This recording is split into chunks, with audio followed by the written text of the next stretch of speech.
Good morning, everybody. Thank you for joining us. No guests today, you'll be sad to hear. Let me start off by giving you some quick overnight figures for those that are interested.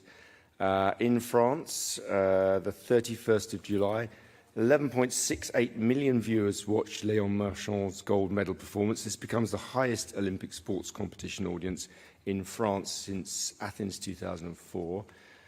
China, the gold medal mixed doubles table tennis match, the most watched broadcast of the Games to date, 48.54 million viewers, higher than any broadcast during Tokyo 2020. Digital, the Olympics web and apps surpassed 200 million users for Paris. And the Olympics continue to drive significant digital interest in France, now tracking 9 times higher than in Tokyo on Google Trends. I have down here 23 gold medal events today, and the President has gone to Marseille to see some sailing. So over to you, Anne. That's my announcements. Thank you very much, Mark. Good morning, everyone. Je vais parler en français ce matin. Donc, bienvenue pour ce 10e jour de compétition des Jeux de Paris 2024. Encore une très très belle journée de sport en perspective. Le public va être nombreux pour soutenir les athlètes. On attend plus de 727 000 spectateurs sur cette journée. Et c'est aussi déjà le 10e jour de compétition. Le temps passe très très vite avec déjà le démontage de notre premier site de compétition, le site de VTT à la colline d'Elancourt, qui me permet ce matin de vous rappeler la démarche de Paris 2024 sur le réemploi du matériel pour l'événement. Au total, pour les Jeux, ce sont plus de 6 millions de biens, d'équipements qui sont nécessaires pour organiser les compétitions. Et pour tous ces équipements, on a voulu proposer un modèle plus responsable pour penser la vie de l'après-Jeux, avant les Jeux. Donc le premier enjeu pour nous, je vais être rapide, c'était d'abord de produire que le nécessaire. Et cette stratégie, elle a commencé par 95% d'équipements temporaires et existants pour organiser les compétitions, mais aussi de privilégier la location à l'achat. Et donc sur les 6 millions d'équipements, 90% seront repris par des prestataires et des partenaires des Jeux. 100% du mobilier, par exemple, aura une solution de seconde vie et 100% des matériaux et des structures temporaires seront réemployés, réutilisés ou recyclés. Voilà. Et l'objectif, c'était aussi de produire mieux grâce à l'éco-conception. Et donc, par exemple, le look des Jeux, la signalétique ont été éco-conçus avec des matériaux durables comme le bois ou le carton. Si vous souhaitez en savoir plus, n'hésitez pas à consulter notre service de presse. Merci à tous. Okay, we're actually going to go straight to questions and answers today. So, Carlos Groman. Good morning, Anne. Good morning, Mark. A question for the IOC.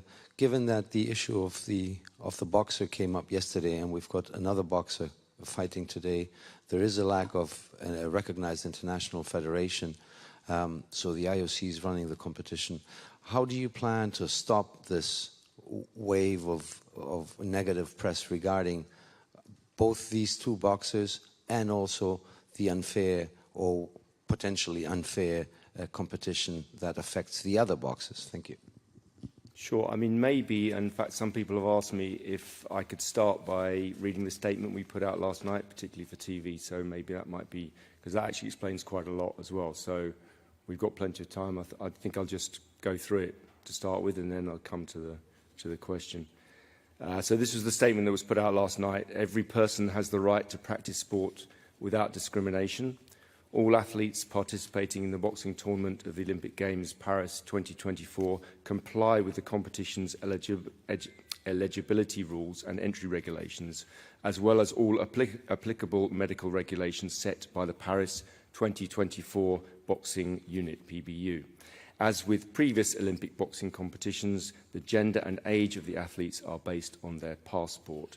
These rules are also applied during the qualification period, including the boxing tournaments of the 2023 European Games, the Asian Games, the Pan American Games and the Pacific Games, the ad hoc 2023 African qualifying tournament in Dakar, and 2 world qualifying tournaments held in Busto Arsizio in Italy and Bangkok in 2024, which involved a total of 1,471 different boxers from 172 national Olympic committees. The boxing refugee team and individual neutral athletes also, and featured over 2,000 qualification bouts. The PB used the Tokyo 2020 boxing rules as a baseline to develop its regulations for Paris 2024. This was to minimise the impact on athletes' preparations and guarantee consistency between Olympic Games. These 2020 rules were based on the post-Rio 2016 rules, which were in place before the suspension of the Boxing International Federation by the IOC in 2019 and the subsequent withdrawal of its recognition in 2023. We've seen in reports misleading information about two female athletes competing in the Olympic Games Paris 2024. The two athletes have been competing in international boxing competitions for many years in the women's category, including at the Olympic Games Tokyo 2020, International Boxing Association World Championships and IBA-sanctioned tournaments. These two athletes were the victims of a sudden and arbitrary decision by the IBA. Towards the end of the IBA World Championships in 2023, they were suddenly disqualified without any due process. According to the IBA minutes available on their website, this decision was taken initially solely by the IBA Secretary-General and CEO. The IBA board only ratified it afterwards and only subsequently requested that a procedure to follow in similar cases in the future be established and reflected in the IBA regulations. The minutes also say that the IBA should establish a clear procedure on gender testing. The current aggression against these two athletes is based entirely on this arbitrary decision, which was taken without any proper procedure, especially considering that these athletes had been competing in top-level competition for many years. Such an approach is contrary to good governance.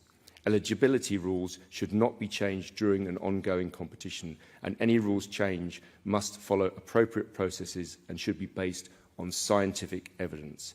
The IOC is committed to protecting the human rights of all athletes participating in the Olympic Games, as per the Olympic Charter, the IOC Code of Ethics, and the IOC Strategic Framework on Human Rights. The IOC is saddened by the abuse that the two athletes are currently receiving.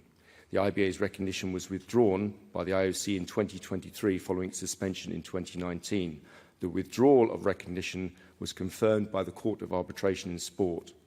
The IOC has made it clear that it needs national boxing federations to reach a consensus around a new international federation in order for boxing to be included on the sports programme of Olympic Games LA 2028.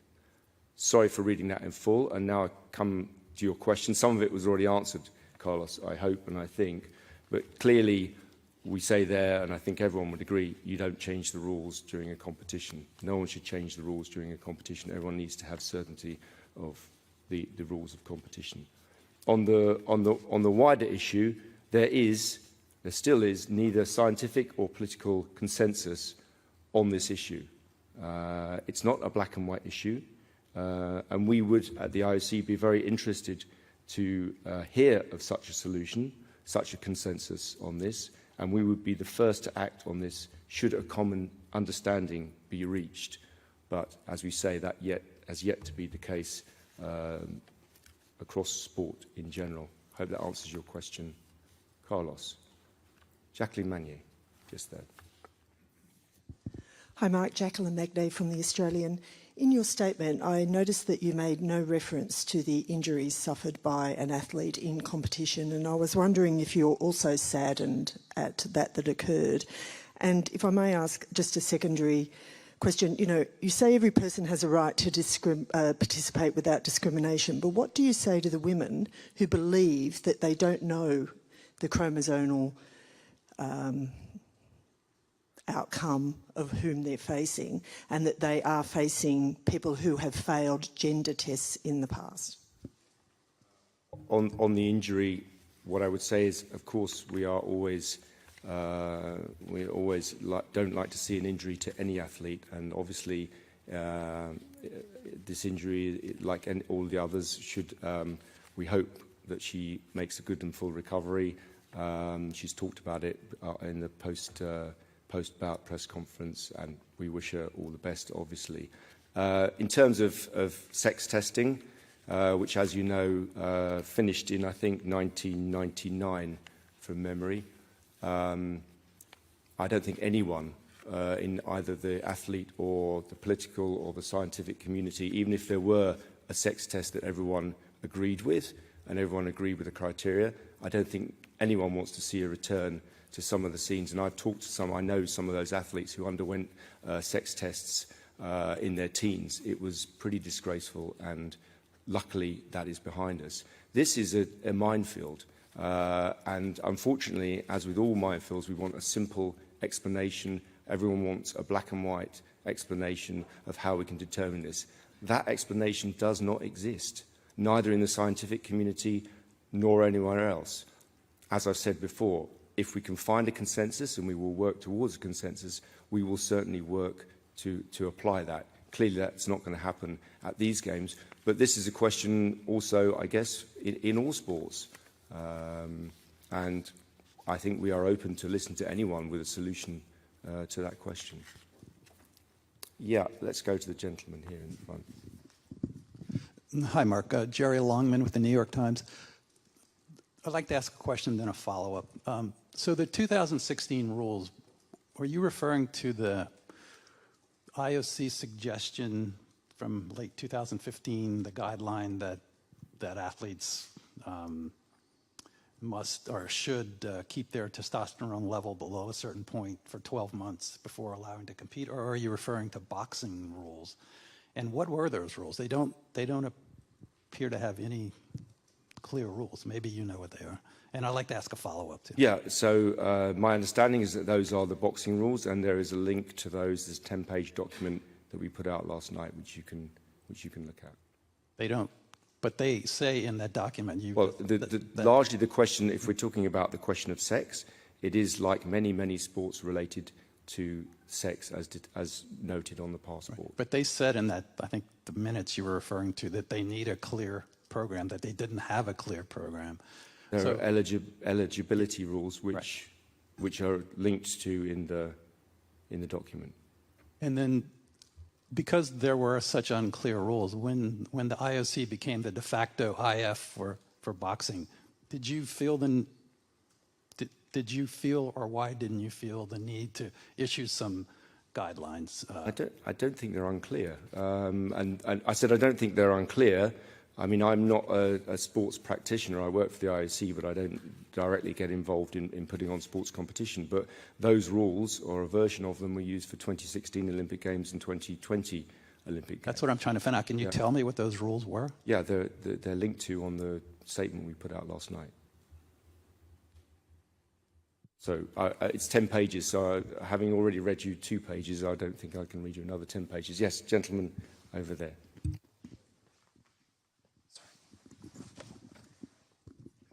Thanks, Mark. Richard Carter from AFP. Can you just help me understand a little bit about the eligibility criteria? On Iman Khalif's MyInfo profile yesterday, it was stated she'd been disqualified from the World Championships in Delhi for elevated levels of testosterone. Now, unless I'm mistaken, that information is no longer on the profile this morning.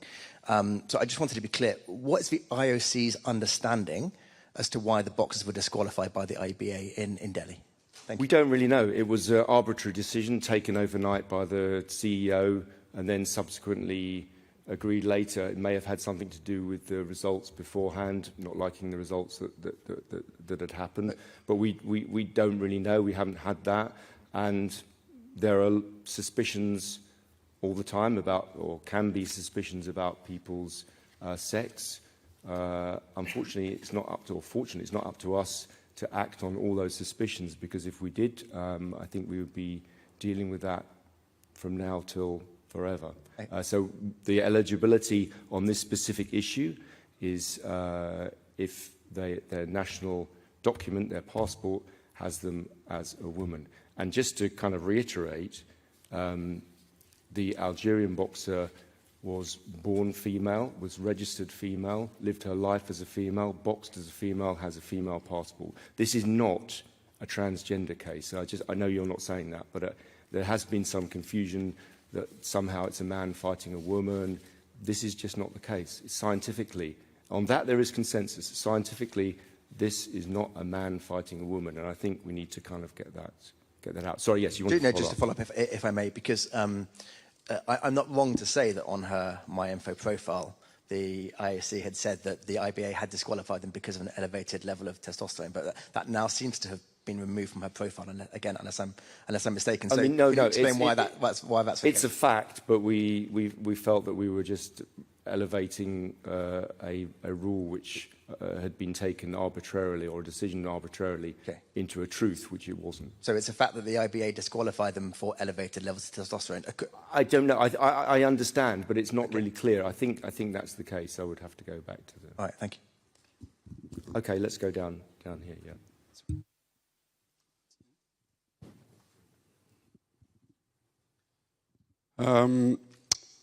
Something not related to boxing. Yesterday, Peter Palchik won a bronze medal in judo from Israel. He celebrated by kissing a military flag with some of the audience there. And earlier this week, there was a video from the Olympic Village where he spoke highly of the brave and proud IDF soldiers. According to the Olympic Charter, one of the fundamental principles of Olympism is promoting a peaceful society. Athletes are not allowed to do political statements, including using political flags.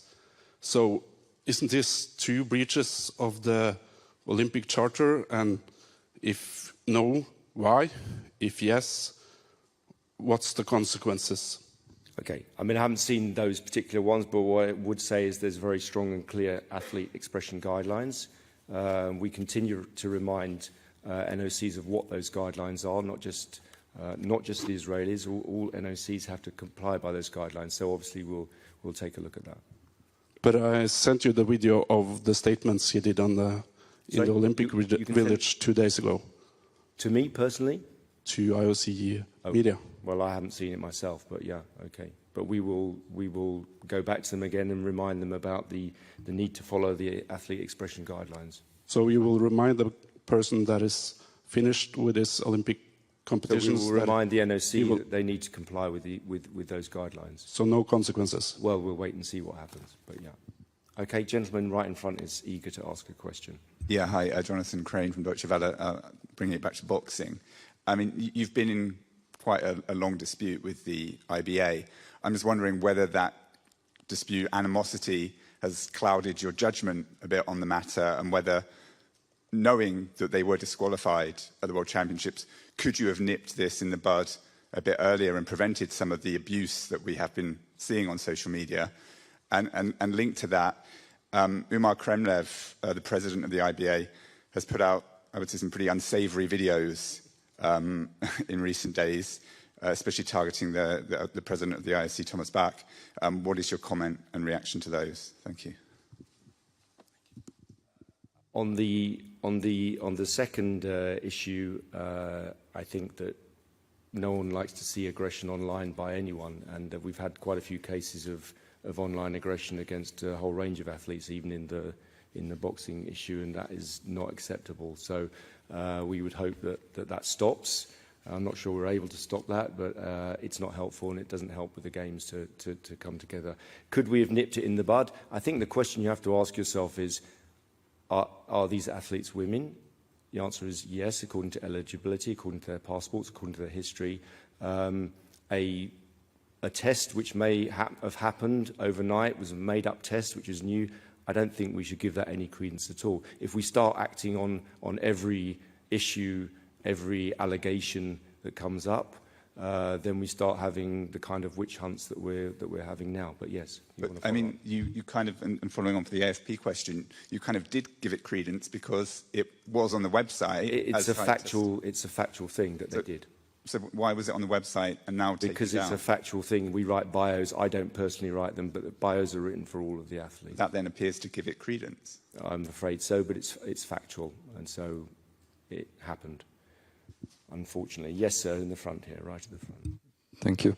Andrea Foncinelli for São Paulo, Brazil. Two questions. First, will these two boxers are still in competition? Will the IOC follow more closely their situation or provide any kind of support, psychological support, or to be attentive to their situation in the following days? And the second question has something to do with the question about the Israeli judoka. A few days ago, I asked the IOC press office about the religious gesture of a Brazilian skater. And the IOC said they got in touch with the Brazilian NOC to remind them of Rule 50 of the Olympic Charter. But I talked to the Brazilian NOC and they said that they received no formal communication from the IOC, that it was just, let's say, a non-formal communication. I'd like to know whether the IOC does non-formal communication to the NOCs. Thank you. Yeah, just to take the second one first. Yes, non-formal communication with NOCs goes on all the time. We're in constant contact with all of them, all the 200 plus NOCs that we have here. So it wouldn't be surprising to me that there was either a conversation, telephone call. Not everything has to be formally and written down.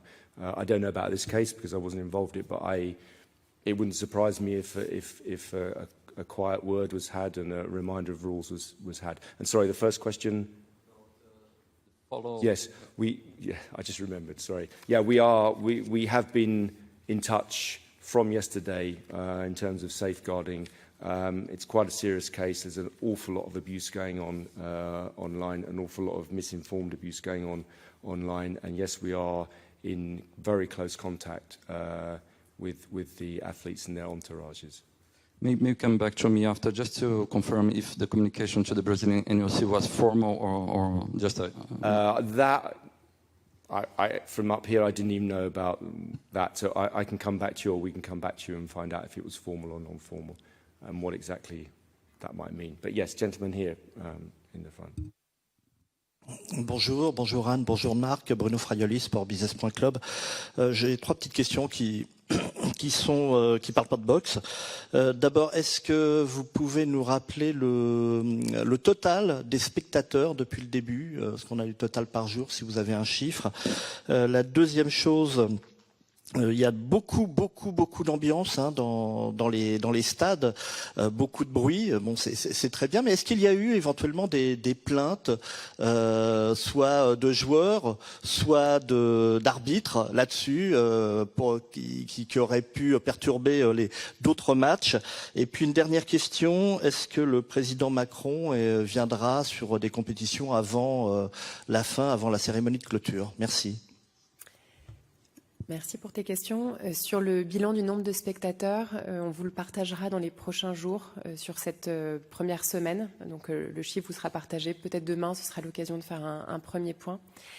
Sur ta deuxième question sur le bruit, je n'ai pas eu de retour particulier. Je sais que les équipes sur site rappellent dans les temps forts sportifs l'importance de préserver le silence, mais on n'a pas eu de plainte particulière. On espère que les athlètes apprécient l'ambiance et les encouragements qui leur sont destinés. Et ensuite, s'agissant du président Macron, je te renvoie vers le cabinet du président de la République pour répondre à ta question. Down here, Sky News.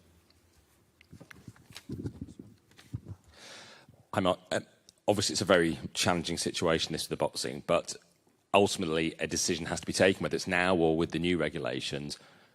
Would you favour inclusion or safety of athletes? To state the obvious first, obviously it's not up to me, but the IOC, I think, is always trying to do a balance between inclusivity and fairness, to put it more broadly, also safety.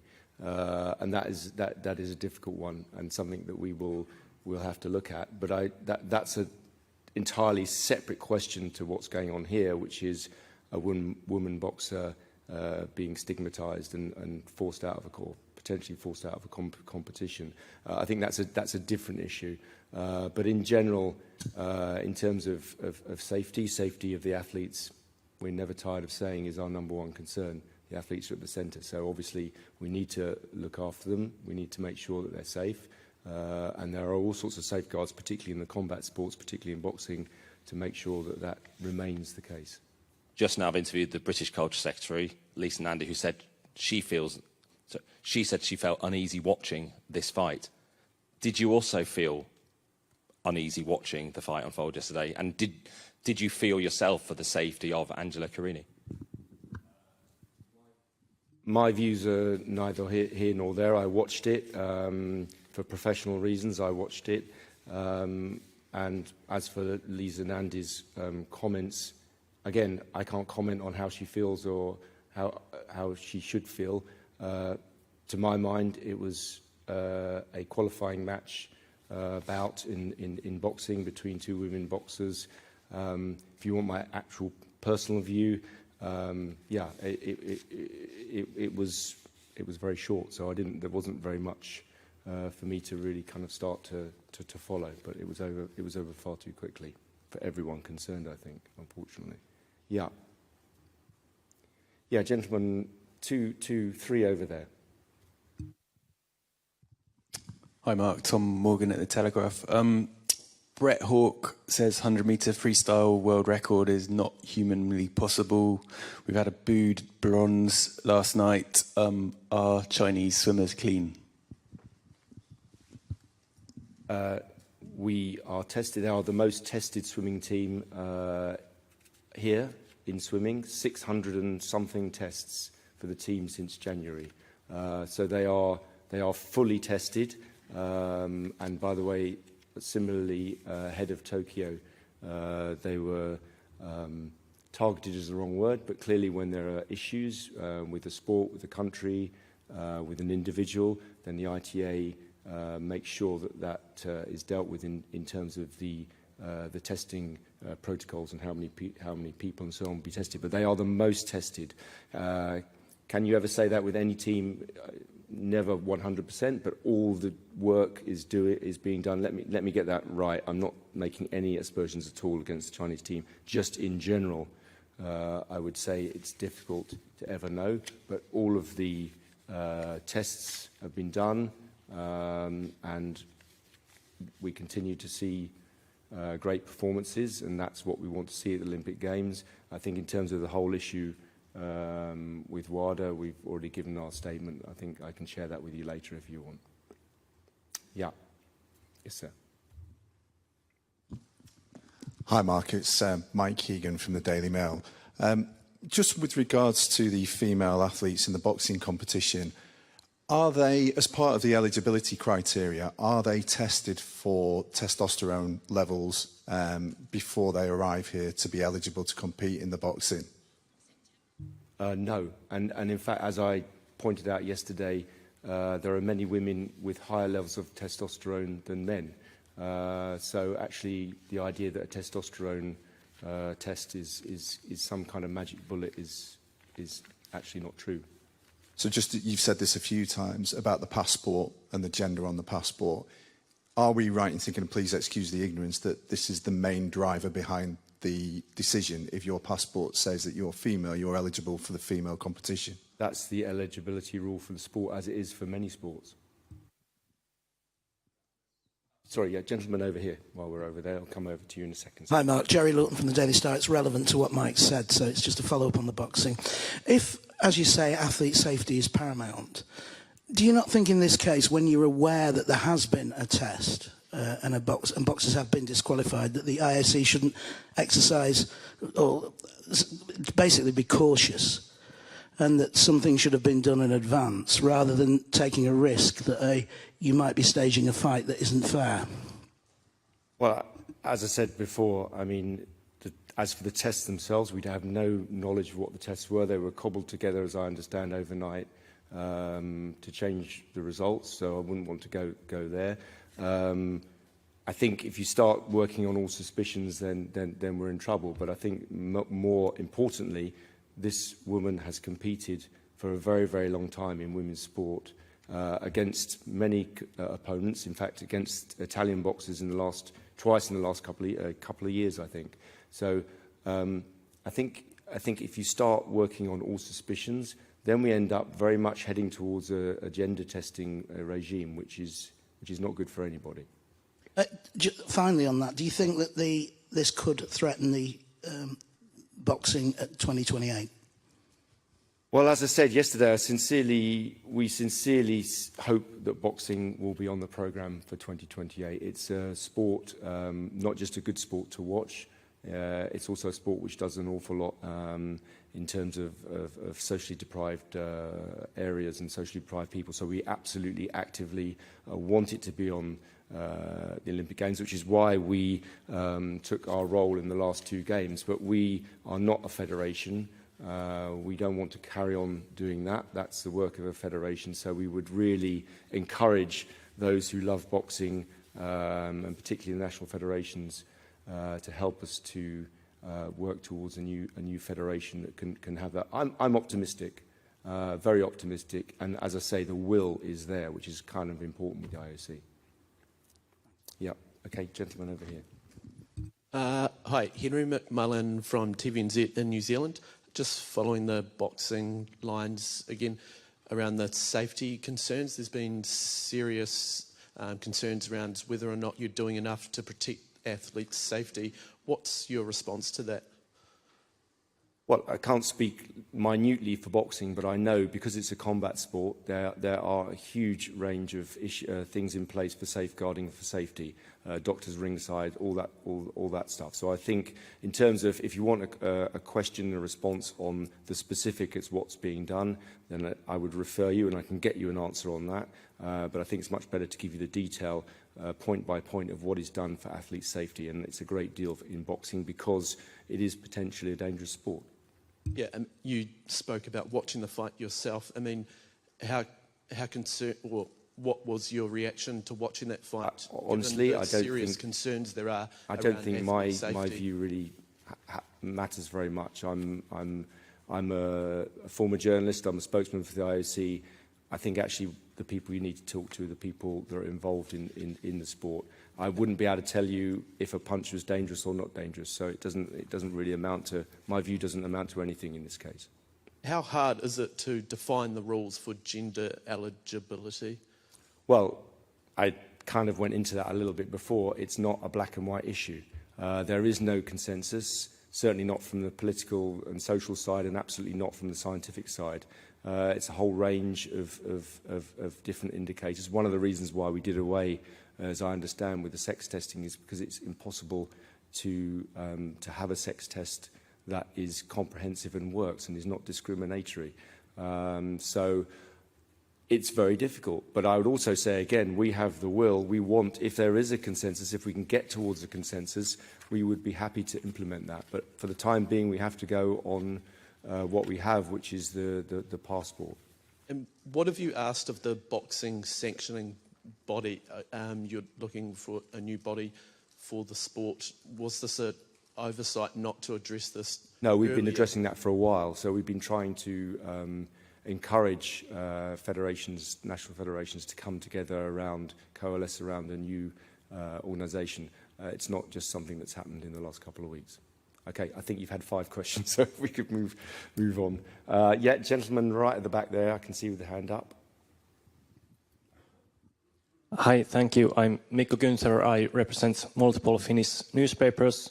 To Mark, you are wishing for the consensus about this matter. Will IOC start some kind of process that may or may not lead to changing of the regulations considering this matter? I think we would encourage consensus, and I think it would be in our interests to work towards that consensus. I know we would like that. I'm not going to make policy on the hoof here, it's sitting up here, but I wouldn't be at all surprised if it's something that we don't consider very seriously after the games, Olympic Games in Paris are over. Yes, Graham, down here from AP.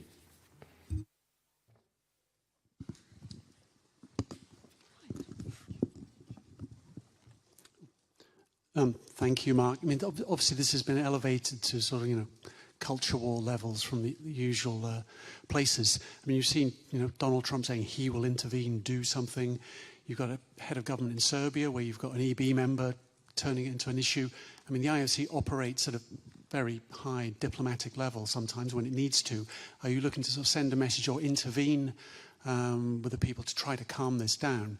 And from your own kind of media monitoring, do you see that this is being fueled online by, coordinated disinformation campaign? I wouldn't say that. I have no evidence of that at all, and people are fully entitled to their views.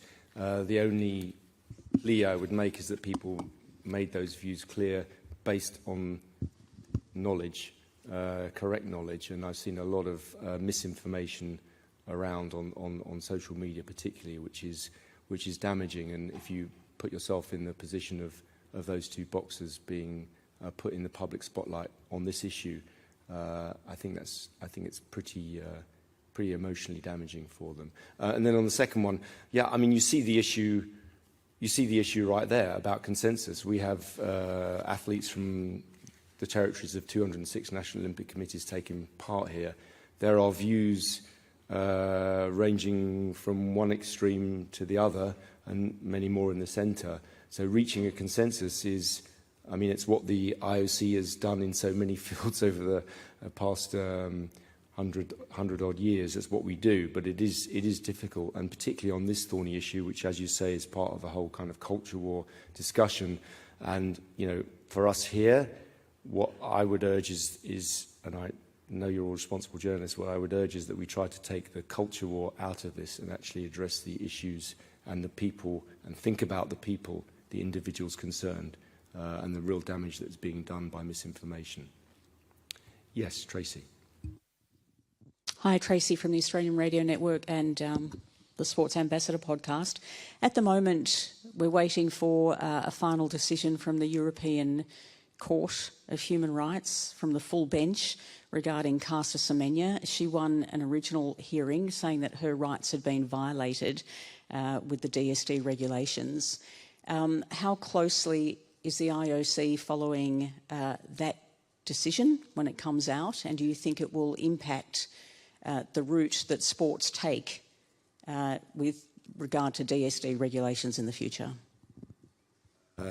I would say that obviously we are aware of that and we are following that, but I think it's also a good reminder that the IOC can decide a whole range of things. It actually reminds me a little bit about the debate about banning people for doping for life, which I know many people, even the President a way back, was very much in favour of, but we got pulled up by the courts and told that wasn't possible, that it's against natural justice. So with this case, we will be watching, of course, closely, because it affects what regulations and what rules we can bring forward. So, yeah, we wait and see on that one. I don't know when it's actually due to be announced, but shortly, I think. Second question, if no first questions, yeah. Third, I think, actually, question. Well, one was a follow-up. Just on now, Middle East, obviously concerns that there's going to be an escalation in hostilities in the Middle East, given the assassinations in recent days. I was wondering if those concerns are also shared by the IOC in terms of security, and whether there's heightened security because of that. And also, what role do athletes play in not inflaming those tensions at these games? Yeah, I mean, on the exact issue of security, obviously it won't surprise you to know that I wouldn't comment on that, but we are confident in the levels of security that we're offering, or are being offered by the authorities. But you need to go to them. They won't give you, obviously, specifics. In the end, as we discussed the other day, the Olympic Games, you know, we don't think that we can make peace. We're not that arrogant that we think we can make peace, but we can help to build a culture of peace. And by bringing athletes from all 206, you see how difficult it is, but by bringing them all together, athletes from the territories of all 206 NOCs, we can send a message, and we can show how life could be if people followed rules, competed together but lived peacefully. But it's we can do that. We can help to build a culture of peace, but I don't think we can ever build peace. And of course, I would also remind you, by the way, that there are between 20 and 30 wars ongoing in the world. Some get more notice than others, but you can be sure that for those countries and for those NOCs involved, those wars are just as important to them and the issues that are going on there. So we need to be aware of all those geopolitical issues and stick to our mission, which is uniting the whole world through sport, through the NOCs. Yep, up the back there. Hi, it's actually a question for Anne. And obviously a lot of time, expense, planning has gone into these Olympic Games by Paris itself. Are you concerned that this boxing story is going to overshadow all that hard work and all the other great stories that are unfolding here? No, we regarding the massive impact, positive impact around the competitions, the success of the first sessions, the results of the athletes, we believe that the games will be overall a great success. We really focused on the next session, the work we have to do for the coming days.